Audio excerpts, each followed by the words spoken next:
Hey guys, welcome back to Heroes of the Storm. Today I'd like to bring you another micro guide, this time on how to play Thrall. So Thrall is a melee assassin. His trait is Frostwolf Resilience.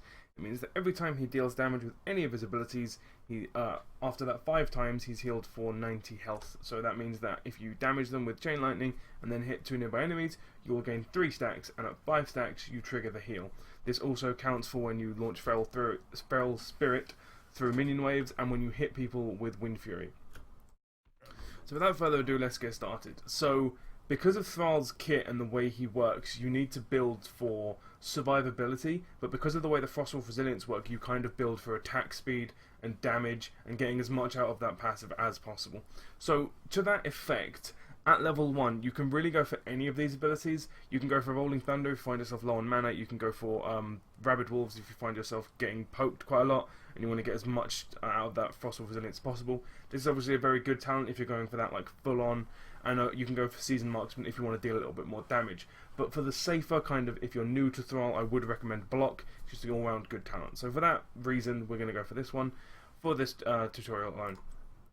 At level 4, again, you can kind of go with whatever you really want to go for.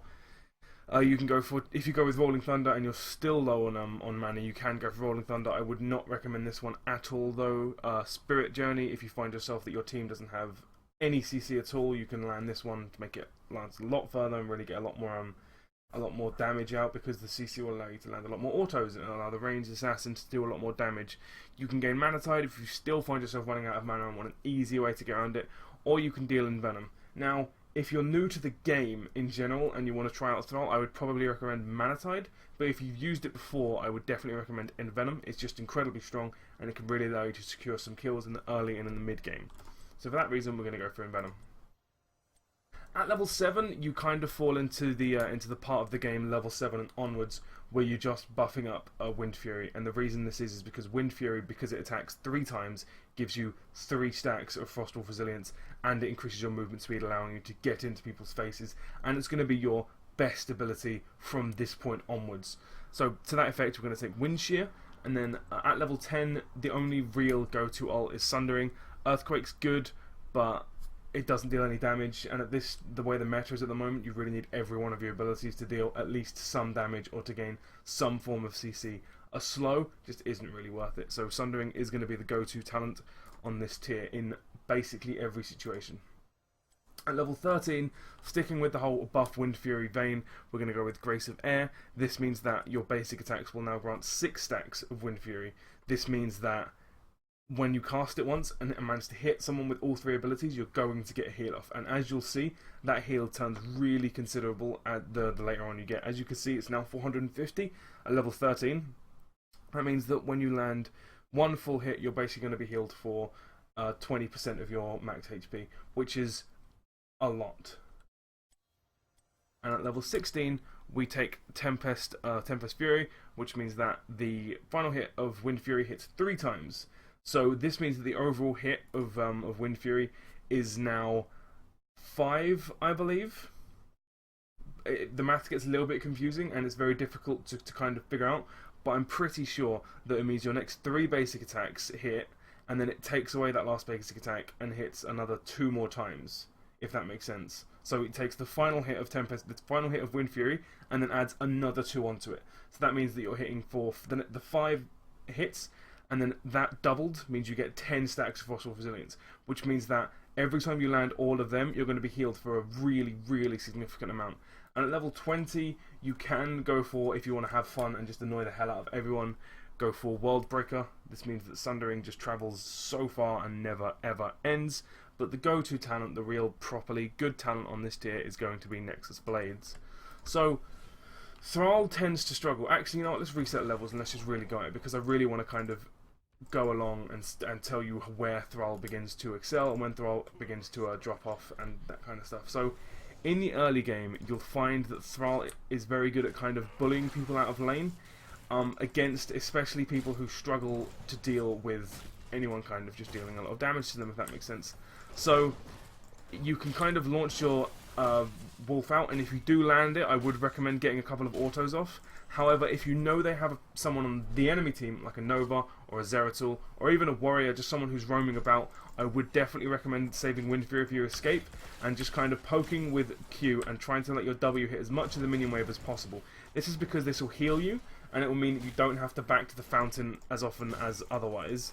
And you can really just play the kind of grindy game with Thrall. You could just kind of grind them out of lane by if you just clear their minion wave and hit them, and then you can go back with some autos on them. Because your W doesn't deal that much damage, if it's on a ranged assassin, you can kind of hit it through the minion wave and then hit them with it.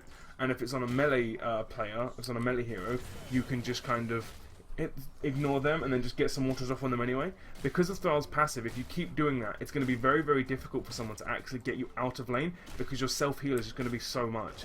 So as you see there, I launch one Feral Spirit through the minion wave and I get healed up to max again. And I can launch a Q on Arthas, and that'll bounce 3 times, give me 3 stacks, and that means that again, that's going to queue me up for another heal later on. So I'm not going to use my W here, so I will only hit 3 of them. What I am going to do is I'm going to use Wind Fury just to kind of bully him out of lane a little bit, because there's no risk of me getting really damaged here. Even in a real game situation, when he's this close to my towers, I can really use any of my abilities as I want. As you advance on through the game and objectives begin to spawn, there is a combo you want to use, and that combo is land the W on them, and then as it's land, hit E to activate your Wind Fury, charge in against them, and then land all 3 abilities, and as they run away, which they should run away from you, hit them with a Q just to try and finish them off. So as the game advances and you want to get subjectives, don't be afraid to start flanking people. If you land that combo on a squishy, it's going to force them out of an objective really quite easily. So at level 4, as you know, you go for it in Venom, and then you can just keep really doing this, and this is how you really do the early game. Just kind of make sure that you deal as much damage to the minions as possible with your abilities, and this is to get stacks of Frost Wolf Resilience up and off, and just make sure that you deal as much damage to the enemy hero as possible. As you'll find with Thrall, he does have a tendency to run out of mana in the early game. This isn't really a problem. Don't be afraid to use Healing Fountain early on, and just be very, very careful of getting ganked, because while you have a 30% increased movement speed, sometimes that's not going to be enough, and you will find yourself just running out of room and getting completely wrecked, which is never a good feeling. So as the game advances, you move on to level 7, Wind Shear. You're going to want to really start going for objectives now. At this point in the game, you can really start not engaging because you don't have your amazing initiate tool, but you can start really dealing out big damage and really starting to kind of worry the enemy team. If you land that combo on them, by the time they get out of the route, they're going to have taken all the hits, and then as they're running away, just hit them with a Q just to really try and force them out, and then just retreat. Obviously, you don't want to be doing that on warriors, you want to be doing that on assassins and supports, maybe even a specialist. But overall, don't hit warriors, don't go for warriors at all. As a melee assassin, warriors are your worst nightmare. And don't go for people like the Butcher either. The Butcher will just tend to throw his mark on you and blow you up. But if you're this is for a new player. If you're new at the game, don't go for the Butcher. If you know what you're doing around the Butcher, feel free to go for him. At level 10, you'll pick up Sundering. This is an amazing initiate tool. So as you can see, this is the distance. When Arthas comes into view, I'll show you how it looks. And there you go. So it deals moderate damage. Nothing really spectacular, but it's a crazy initiate tool. One tip I would say about this ability is use it early. Do not wait for the team fight to start and then use it to deal big damage. Use it incredibly early. This is so that you avoid hitting enemies out, because it does displace enemies. It means that you avoid hitting them out of your team's skill shots and abilities, which, if you do that, you're a dick. And it means that if you knock them out of Mosh Pit, or Precision Strike, or a Tyran Stun, or something, it's just really, really devastating. So even though you do land a stun on it yourself, just use it very, very early and allow your team to really secure a very, very good engage. At this point, you are going to be dealing out a significant amount of damage, so don't be afraid to just run in and deal a little bit of damage. But as the standard melee assassin way goes, if you can't get the kill, retreat. With Thrall, you can kind of disobey this a little bit, particularly once you hit level 16 and 13, and you can really start coming on the lines of, if they're not focusing me, don't retreat. Which sounds kind of stupid, but literally, if it's just 1 or 2 people focusing you and they haven't got any CC on you, you can just constantly attack people and you'll just be able to out-heal most of the damage. However, all 5 people focusing you, you're going to die pretty quick. So just be wary of that. And play it, if you've played melee assassins before, play them in a very similar way. If you haven't, the style is land your ability, get the combo off, maybe try and chase it down as much as possible to make sure that you're you're really doing as much as you can. But then once your health dips below or starts dropping, just try and retreat into your team. At level 20, you're going to want to get Nexus Blades, as I said before, and you're just going to want to keep dealing damage. So a couple of tips as Thrall is, don't be afraid to engage or initiate with Sundering. Don't be afraid to run straight past their front line or get a flank run around them and hit on the squishies or the supports or something. This is why Sundering is so good. You can split the enemy team in half, and then you can run down the middle of this and really get into their back line. In Venom, use it to finish people off, or just like if you're committing to the kill, use it.